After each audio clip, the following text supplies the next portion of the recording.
memorable and be a starting point as we enter a new chapter of our lives. May I ask my fellow graduates to set our minds on this once-in-a-lifetime event. Let us make our dear parents proud as we offer the fruit of their sacrifices, a symbol of our hard work and patience, our diplomas. Let us cherish this important day with our teachers, mentors, and friends. Most certainly, the support of family, friends, and loved ones has contributed immensely to our success. They have provided and will continue to provide the inspiration and motivation that will take us further for years to come. I thank all of you. It is a good reason they call these ceremonies commencement exercises. Graduation is not the end, it is the beginning of a new journey of our lives. Congratulations and welcome to the 13th commencement exercises. God bless us all.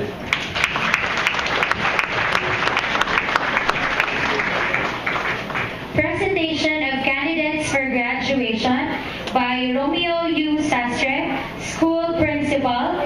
Acceptance and confirmation for graduation by Mrs. Josephine Rada Dinapo, Davao Jones Academy President.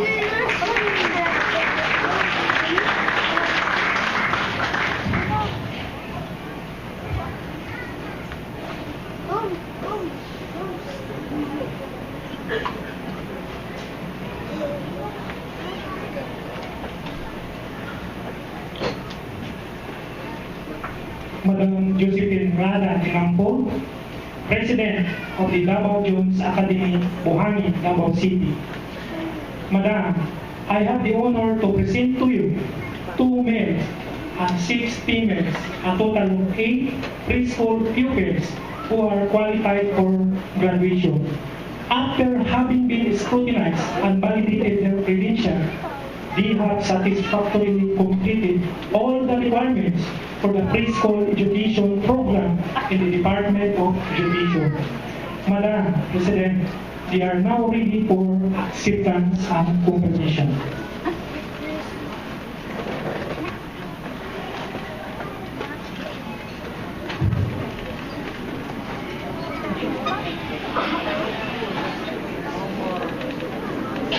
Madam President, Josephine Rada Dinapo, President of the Davao Jones Academy, Buhangin, Davao City.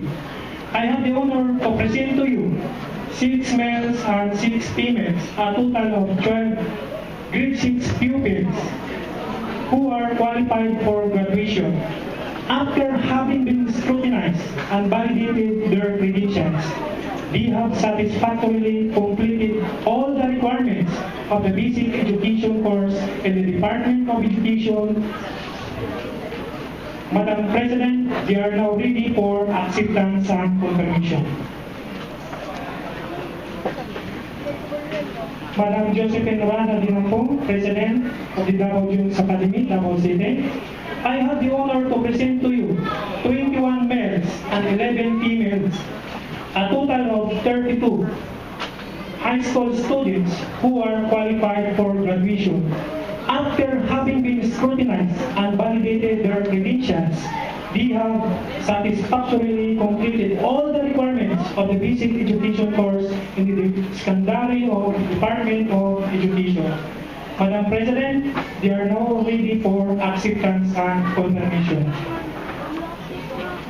Madam Josephine Rada Dinapo, President of the Davao Jones Academy, Buhangin, Davao City. I have the honor to present to you 13 males and 20 females, a total of 33 Sandy High School students who are qualified for graduation. After having been scrutinized and validated their credentials, they have satisfactorily completed all the requirements of the basic education course in the secondary of the Department of Education. Madam President, they are now ready for acceptance and confirmation.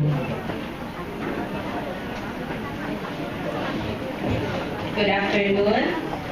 By virtue of the authority vested in me by the Department of Education as the President of Davao Jones Academy, and upon the recommendation presented and certified by the school principal, Dr. Romeo Sastre, that you have satisfactorily completed the minimum requirements of the basic education program in preschool, elementary, secondary, regular high school, and Sunday high school, as prescribed by the Department of Education, I hereby accept and confirm you graduates of Davao Jones Academy for the school year 2012 and 2013. You may now transfer your tassels from left to right. Congratulations!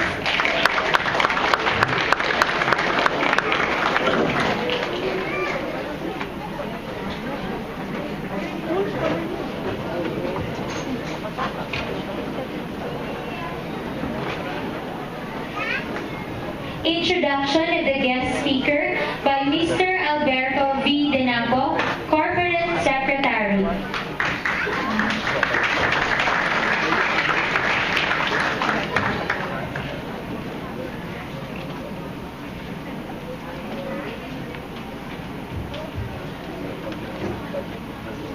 Our school foundress, Madam Nene Abihar, our school president, Ms. Josephine Rada Dinampo, members of the Board of Trustees, school principal, Dr. Romeo Sastre, faculty members, administrative non-teaching personnel, graduates, parents, ladies and gentlemen, good afternoon. Our guest speaker presently holds the position of Education Program Supervisor, Secondary Mathematics of the Department of Education 11th Regional Office. He holds a doctorate degree in Doctor of Education, major in Educational Leadership and Management. He is an awardee of Research Excellence in Southwestern University, Cebu City. He is also a holder of Master of Degree, Master of Arts in Education, major in Educational Administration. He received the first highest honors in Assumption College of Nabunturan, Compostela Valley Province. He holds a Bachelor of Secondary Education, major in Mathematics, graduated cum laude at St. Mary's College, Tagum City. He holds the present designations as follows: Regional Educational Service Contracting Coordinator, Regional Testing Coordinator, Textbook Evaluator in Mathematics, National Writer on Assessment Handbook for K-12, Regional Trainer on Instructional Leadership under National Educators Academy of the Philippines, Education Supervisor in charge of private schools. He participated trainings in comprehensive program of school visits in Adelaide, South Australia, and National K-12 consultation and training of trainers. He received awards and recognitions as National Winner, Philippine Daily Inquirer, Cory Ninoy Lesson Plan Contest, writer and author of Secondary Math Specialist in DepEd Regional 11 Secondary Math Learning Guides, first year to fourth year levels. Ladies and gentlemen, I have the honor to introduce to you our guest speaker for the 13th commencement exercises, Dr. Renante A. Solitario.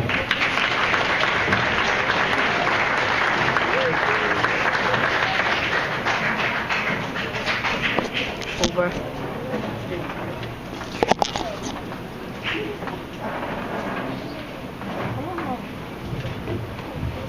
Thank you, everyone. Please take your seat.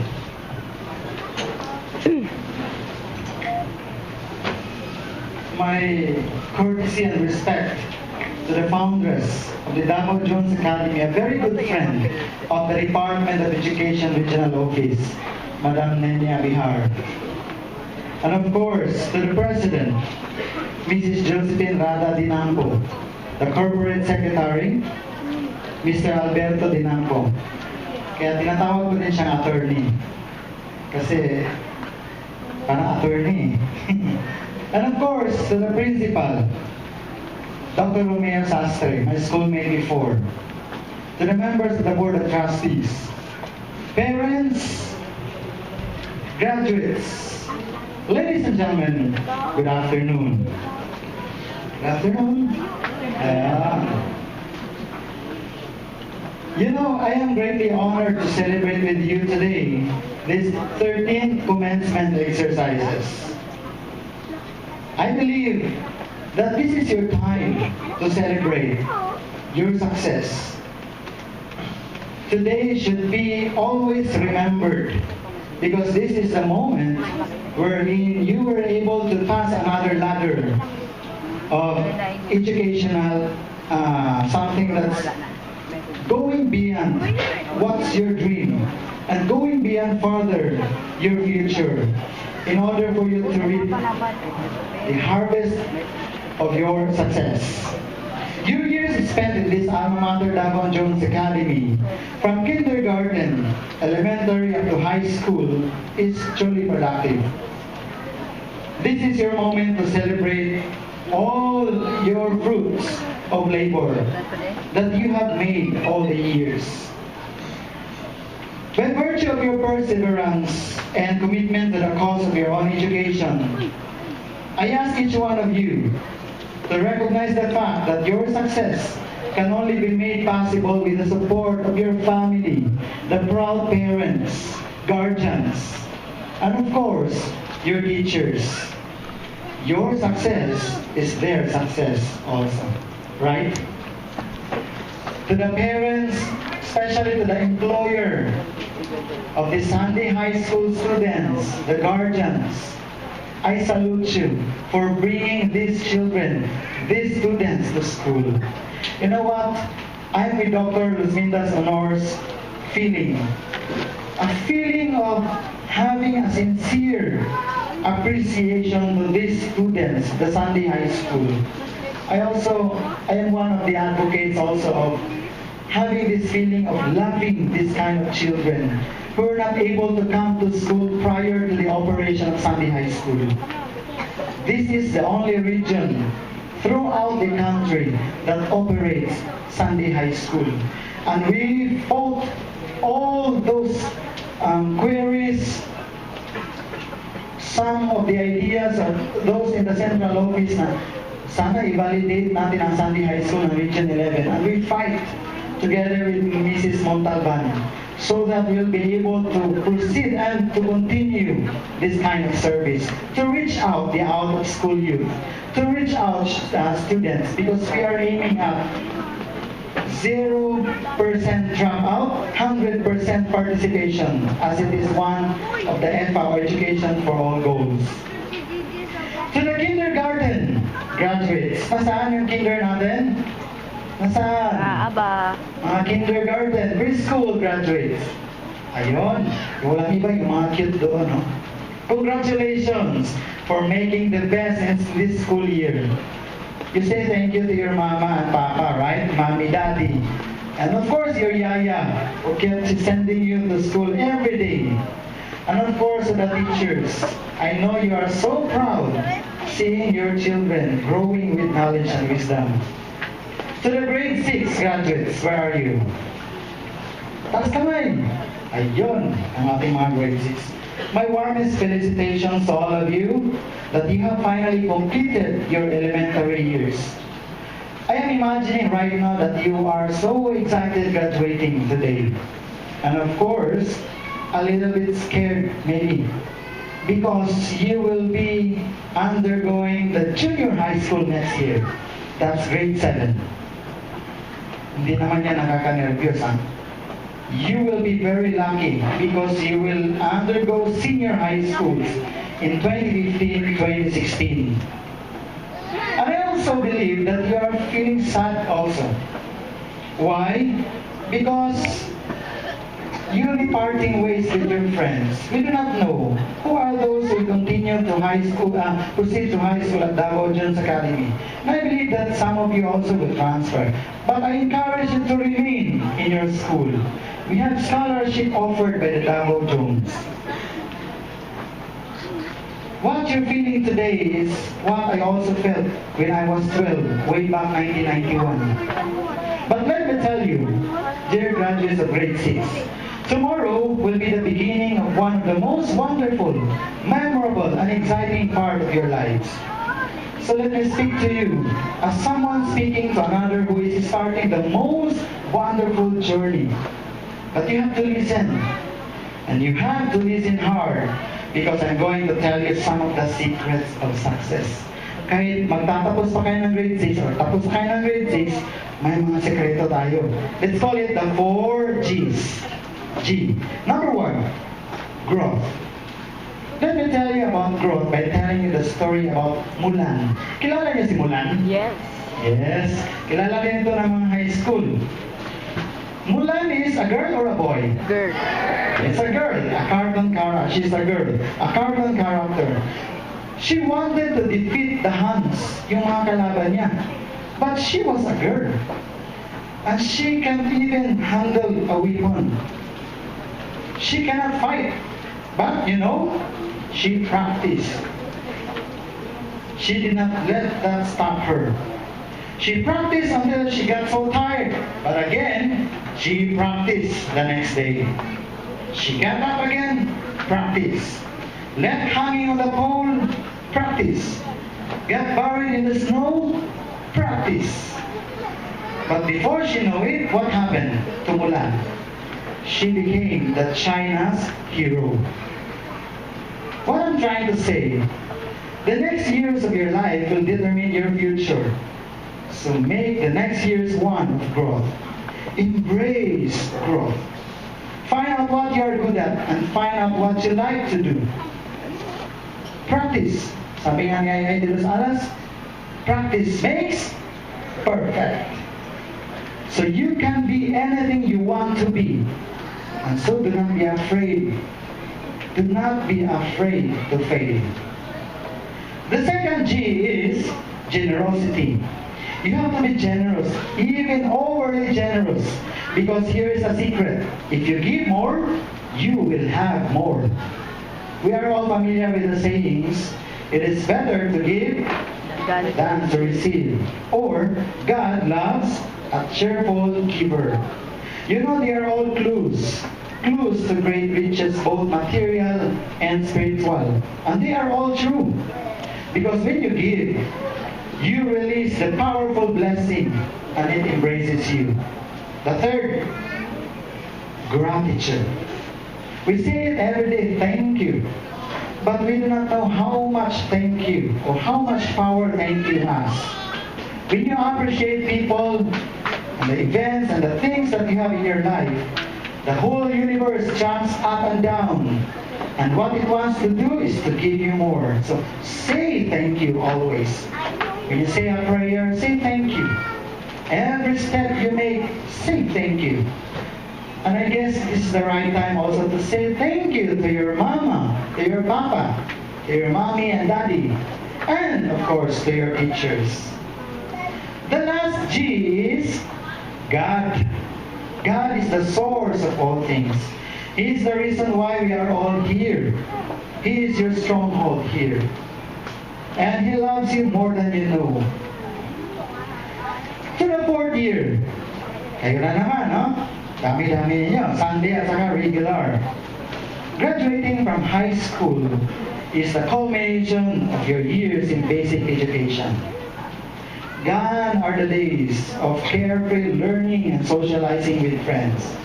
Tapos na yung mga maliligayang araw natin na sama-sama sa barkada, patay sa labas, cutting tayo. Sana wala naman ganun nangyari sa Davao Jones. Tapos na yun. Now, you need to decide what you're going to do after high school and after graduating, what will you do to the whole rest of your life?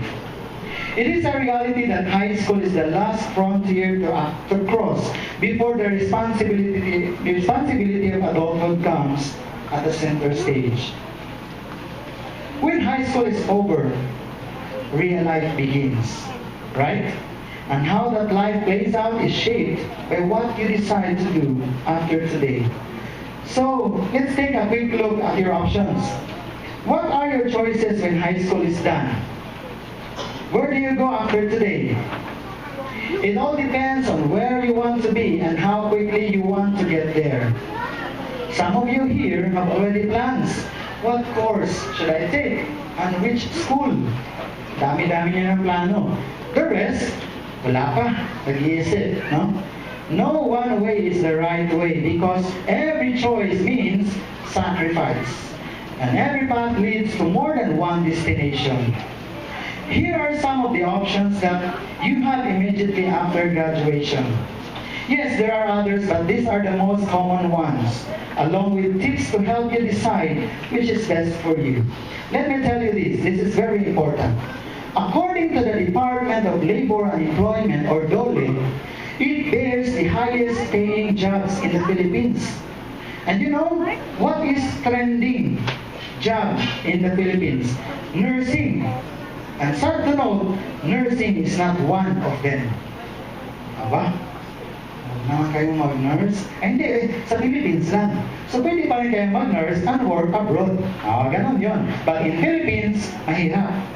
Dami-dami na nag-graduate ng nursing. Nasa call center. Ang iba, nag-volunteer. Kasi wala nang hospital, puno na. No? The agency advises students to go for in-demand and high-paying courses.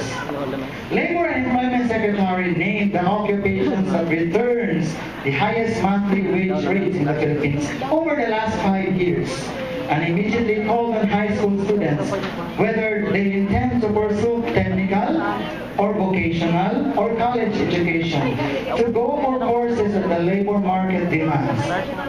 It is cited in the latest study of the Bureau of Local Employment, which showed top 10 of the high-paying jobs in the Philippines. These are those occupations in